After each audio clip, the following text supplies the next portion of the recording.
The Genesis account of the confusion of tongues, as it is inaccurately called, does not state or even suggest that new languages were created or given to the builders of the tower. The confusion did not create languages. It was a confounding of the existing language of the builders, meaning that they could not understand each other. The original Hebrew translated as confound is balal. Balal has a variety of meanings, including confound, confuse, mingle, and mix. While most translations use confound or confuse, there are others that use mingle and mix. Young's literal translation uses mingle, emphasizing changes in pronunciation as the root cause of linguistic confusion. The God's Word translation uses mix up, implying that the language became disorganized or jumbled. Regardless, the confounding of the language was a breakdown in the ability of the builders to understand each other.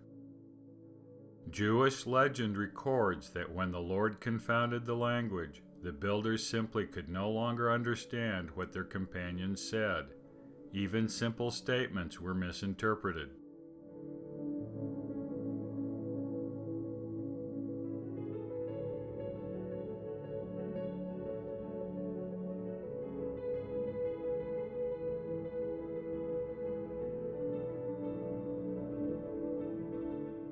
A statement by Jesus Christ to the brother of Jared in the book of Ether clarifies the meaning of the confounding of language.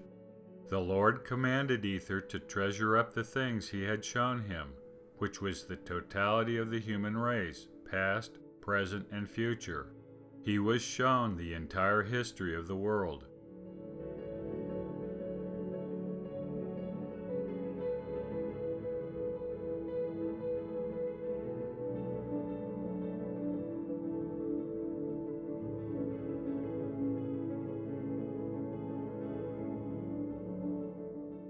Jesus further informed the brother of Jared that he should write them down and seal them up along with the Urim and Thummim. The language the brother of Jared would use would be one that could not be read. The purpose of the seer stones was to give future generations the ability to translate the unknown language. It was a language that was confounded, meaning it could not be interpreted or understood.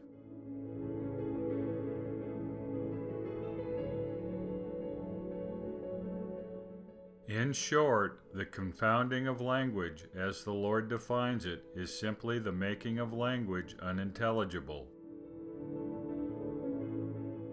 Jared, his brother, and their families were present at the construction of the great tower and at the confounding of language. Seeing what was happening, the brother of Jared cried unto the Lord, asking that he not confound their language. The brother of Jared specifically desired that the Lord allowed them to continue to understand each other's words.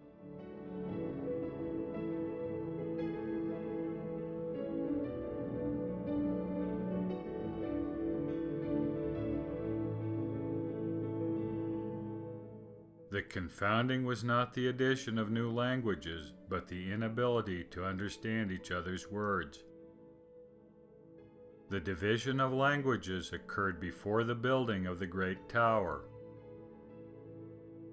The language of Adam was not the common tongue of mankind, and was not the language confounded at the tower. The Genesis account first mentions a multiplicity of languages in chapter 10, the so-called Table of Nations. But the Book of Moses, a restoration of a portion of the original account of Moses, records that there were nations before the flood. During the time of Enoch, the seventh generation patriarch from Adam and great-grandfather of Noah, there were nations throughout the world.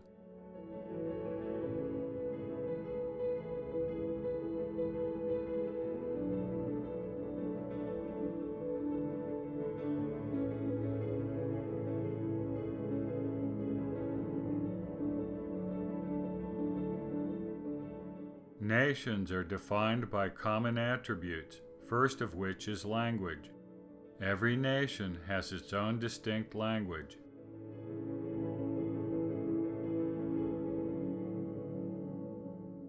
At the time of Enoch, there were numerous nations in the world, each with their own language. We also learn from the book of Moses that Adam and Eve had many sons and daughters. These sons and daughters immediately began to pair off and disperse throughout the world.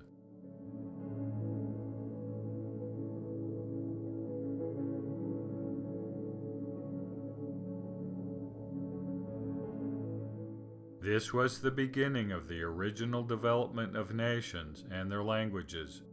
The language of Adam was replaced as new nations and languages arose. Adamic ceased to be the common tongue of mankind from the beginning.